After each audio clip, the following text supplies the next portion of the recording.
ay kailangan magbayad ng very good. Monthly dues. Because doon po kukunin ng association ang lahat ng ating mga kailangan. Okay?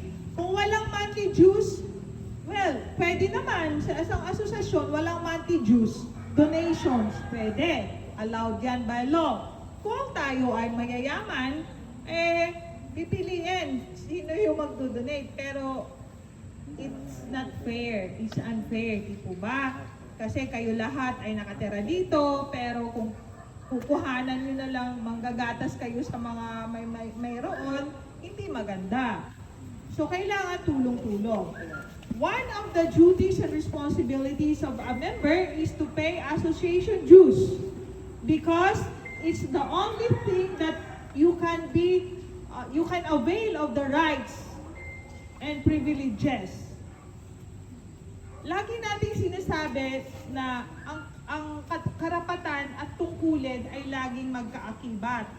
It goes hand in hand. Hindi pwedeng mag-a-assert ka lang na karapatan kong gamitin ang pasilidad ng association, karapatan kong mamuhay ng malinis ang kapaligiran. Hindi pwedeng ganon. Kailangan po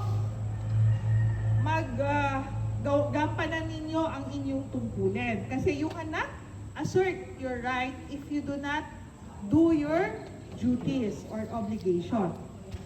So you have to pay your dues in order to avail of the services and the facilities of the association. Okay? Duties din ng member na mag-attend ng meetings and participate in all activities. Kasi kung hindi kayo mag-attend ng meetings or magpa-participate sa mga activities or project, pwede kayong ma-declare as delinquent member. Hindi lang sa mga butaw masasabi na delinquent ka. Pwede rin sabing delinquent ka kapag hindi ka nag-a-attend ng meeting. So, si Secretary lagi ang ating tatawagin dito at saka si Treasurer pagdating po sa delinquencies.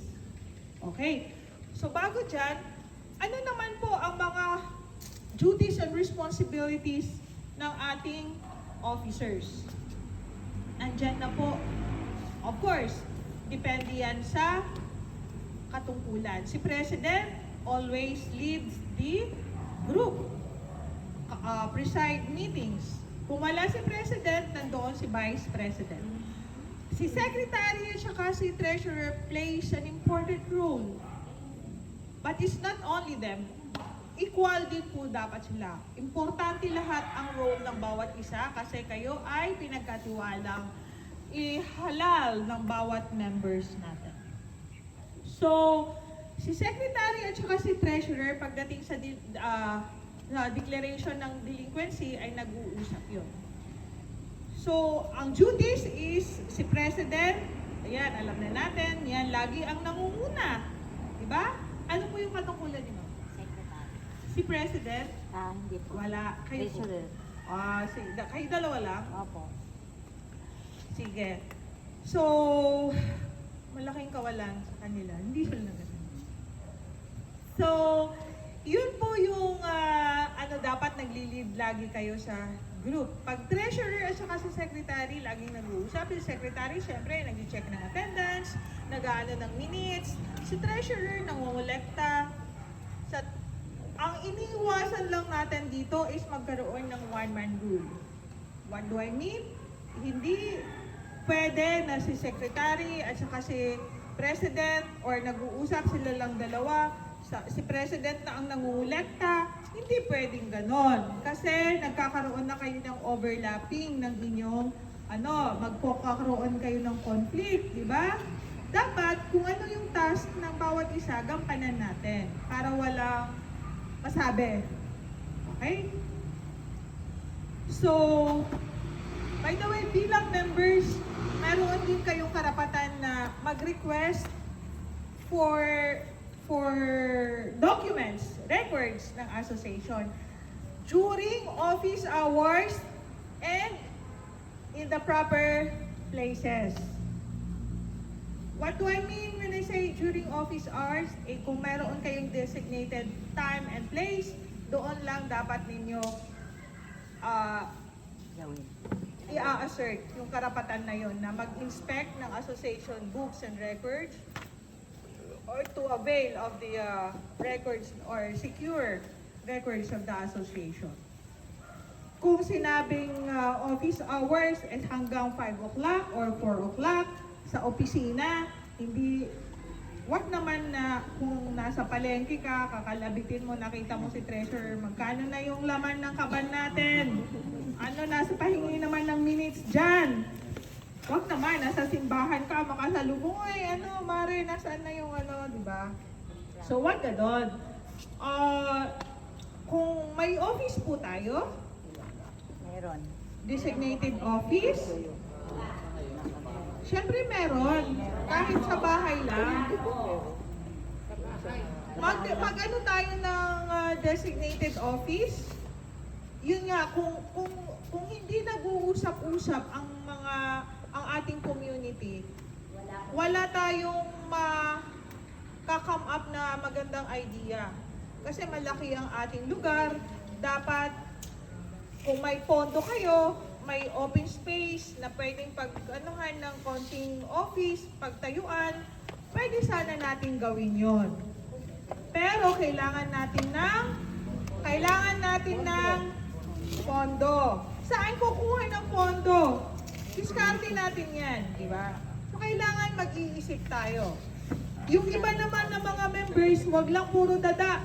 Marami akong alam. Sa lahat ng aming minamanage or minomonitor ng mga association. Kung sino pa yung hindi nagbabayad, siya po, patu-patu sa langit, tatamaan, wag mo akong babatuhin. Diba? Sa pool. Marami, halos. Dapat, kung marunong kang magdakdak, marunong kang magputak-putak dyan, dapat marunong kang gumawa ng obligasyon mo. Kasi ang mga officers, they are not allowed to receive any form of compensation.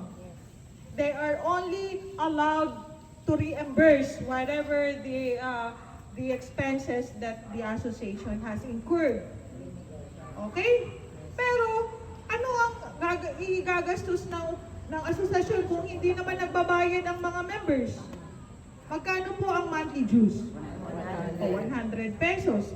Monthly dapat sana kung 700, sa inyo po ilan ang members? 600. Oh. Monthly, magkano yon, di ba?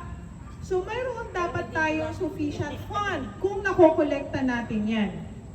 Pero kung hindi natin nakokolekta yan, may mga pamamaraan na ito ngayon ang i-discuss natin. Makinig si Secretary at saka si Treasurer. Si Secretary ang may hawak ng lahat ng listahan ng members. Bawat meeting, nakalagay yung attendance. Okay? Si Treasurer, siya po yung humahawak ng listahan ng mga collections, kung sino nagbayad at hindi nagbabayad. Ibibigay ni Treasurer kay Secretary ang mga listahan ng hindi nagbabayad. Kasi yun ang subject natin para susulatan. Okay? Ito ay ginagawa dahil sa kahilingan ng batas na magkaroon ng due process. Ano ba yung due process na yan? Masarap ba yan? Ano ba yan? Makunat? So, ang ibig sabihin ng due process of law is that one is given the opportunity to explain his or her side why he or she failed to do so or to fail to do their obligation in paying. Diba? So, binibigyan ka ng pagkakataon, magpaliwanag. Kasi kung hindi ka bigyan ng pagkakataon ng pagpapaliwanag kung bakit hindi ka nagbabayad, kung may valid reason ka naman, that is already a violation of due process.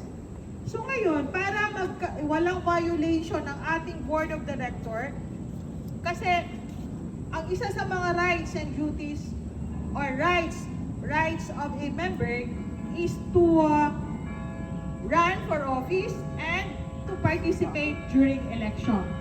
Okay? Hindi pwedeng pagbawalan ng karapatan kapag ginawa naman ni officers yung kanilang duties to declare properly as a delinquent member ang isang hindi nagbabayad. So, paano gagawin na hindi magbabiolate ng due process? So, bibigyan ni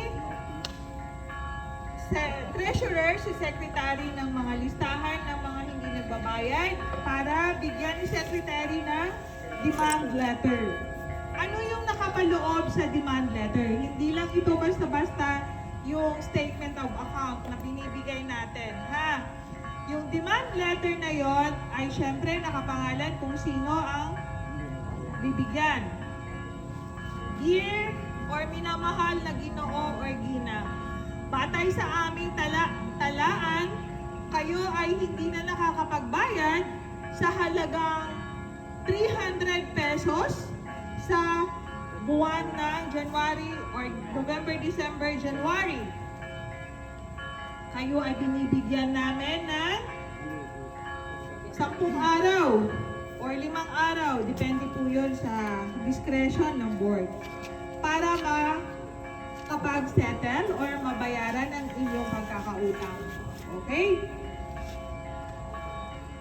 Failure or sa dahilan na hindi nyo pagsagot sa sulat na ito, kayo ay maaaring ideklara bilang isang delinquent member.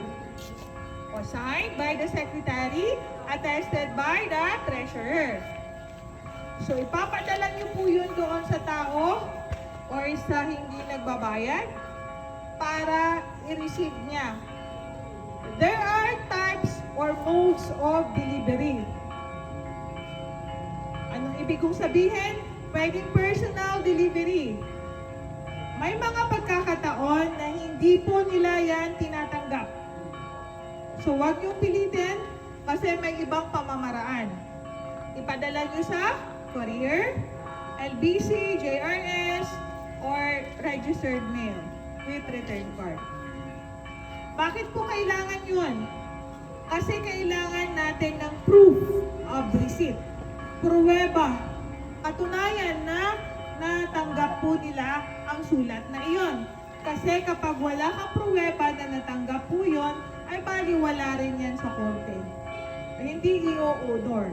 So, dapat may pruweba ho tayo. Ang resibo, itabi sa copy ninyo. Kung may perma, ilagay ang date. At i-print natin yung pangalan, buong pangalan. So, nakabigay na kayo at ang 10 araw na hinihiling ninyo ay dumating na. Hanggang December 30 lang. January na ngayon, hindi pa rin siya nagbabayad.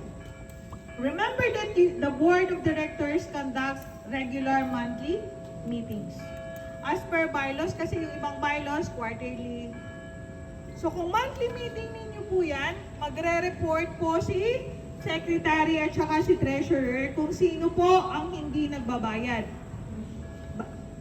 Pagamat napadala na po sila ng sulat, pero hindi pinansin pagdating ng takdang araw. So yun ay titingnan, i-validate sa records, at magre-report sila sa board meeting.